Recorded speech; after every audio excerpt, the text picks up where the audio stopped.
The other question I have is, well, we have been tracking, my company has been tracking data on multiple offers. And literally before COVID-19 hit, the market was on track to be record setting in everyone's opinion, really. And multiple offers were about 58% of the offers that people were getting. So one out of every two homes just about were selling in multiple offers over asking, right? So we've been tracking during COVID and up to the point where we are now, just up to last week. How has that been going? And we're seeing it make a resurgence. So a lot more people are selling their homes in multiple offers currently. And what we're taking is that consumer confidence in the very early days might be coming back up, might be growing. But I wanted to get your thoughts now on appraisals versus market value, because before, if the price that you paid for the home was in multiple offers, chances are you're going over market value and you have to make that difference up uh, based on what the bank's appraisal comes in. So now, what do you think in the next 1-2 years, the future of appraisals versus market value could be? How could people looking to buy in multiple offers or even refinancing a home be impacted by any trends that you're seeing with how appraisers and banks are appraising property? This time, I don't believe the multiple offers are taking the prices back to the levels that they were a few years ago. Mhm. Yes, they are selling over asking, but I would say maybe 100, 101, 102%. It's not like 120% or Right. 100, right? So at this point in time, I'm not seeing appraisal issues where prices are not coming in at purchase price. However, I also believe that we won't know the full effect of COVID on the market for another 6 months to a year.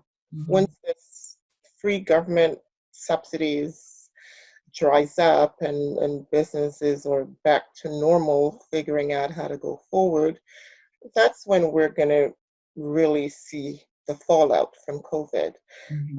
As far as the real estate market is concerned, um, I'm always of the opinion that government and market adjust to themselves. You do what you need to do to make corrections so that things are fair.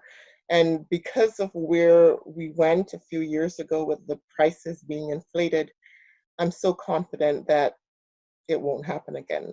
I don't know. That's just me. I just feel that the banks and the government will do what they need to do to ensure that that craziness doesn't happen again. So I'm pretty They've been comfortable. trying, that's right. They've been.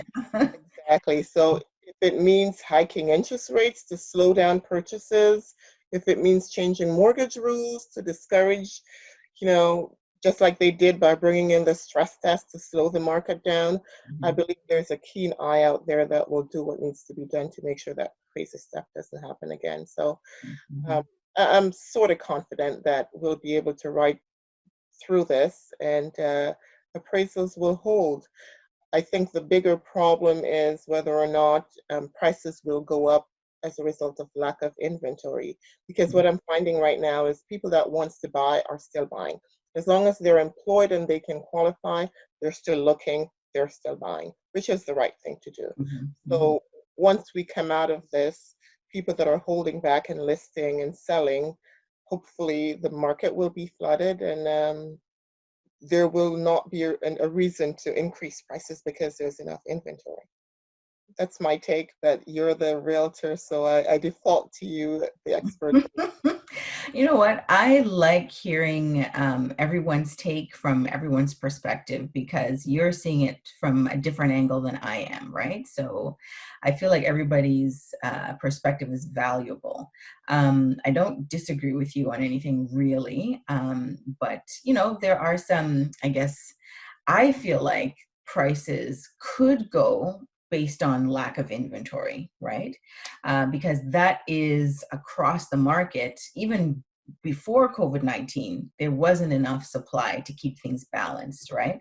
But as you say, the real effect of COVID-19 is going to play out not in the near future, because we still are not at the point where government subsidy has dried out yet, and we're not really seeing the real numbers for people on their own. So interesting. Thank you very much for sharing that.